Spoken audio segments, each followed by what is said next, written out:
তো চলো বন্ধুরা, শ্যামলী মণ্ডল ইউটিউব চ্যানেল থেকে আবার একটা ছোট্ট ব্লগ নিয়ে হাজির হয়েছে।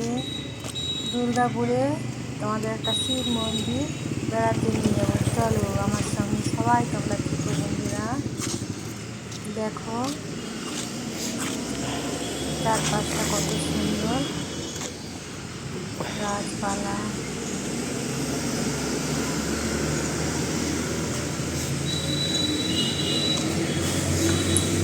এই দেখো আমি মন্দিরের ভিতরে আস্তে আস্তে প্রবেশ করব।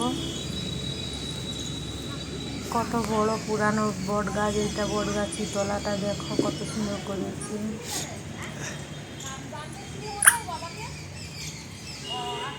অনেক দিনের পুরানো মন্দির বন্ধুরা, এই শিব মন্দিরটা অনেক দিনের পুরানো মন্দির। কিন্তু এই যে বাবা বসে আছে সামনে, কিন্তু বাবা প্রচুর জাগ্রত।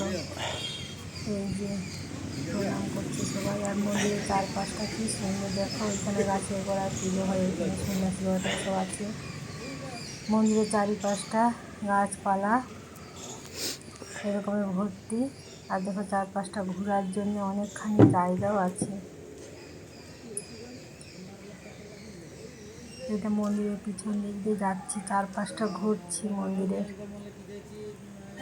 মানে বাবার মন্দির, যে কোনো মন্দির প্রদক্ষিণ করার জন্য জায়গা থাকে, তো সেই রকমের মন্দিরটাতেও প্রদক্ষিণ করার জন্য জায়গা আছে। তো এই গাছগুলো কতদিনের পুরানো গাছ, আর মন্দিরটা অনেক দিনের পুরানো বন্ধুরা। তো সবাই বলে নাকি এইখানে বাবা প্রচুর জাগ্রত। তো আমি যতটুকু জানি সব বাবারাই জাগ্রত, সব বাবাই হোক আর মাই হোক, মন থেকে ভক্তি ভরে ডাকলেই সব দেবদেবীরাই সাড়া দেবে। কেমন পাথরেও জীবন্ত থাকে, পাথরের মধ্যেও জীবন থাকে। এই দেখো কত সুন্দর বাবা ভোলেনাথ।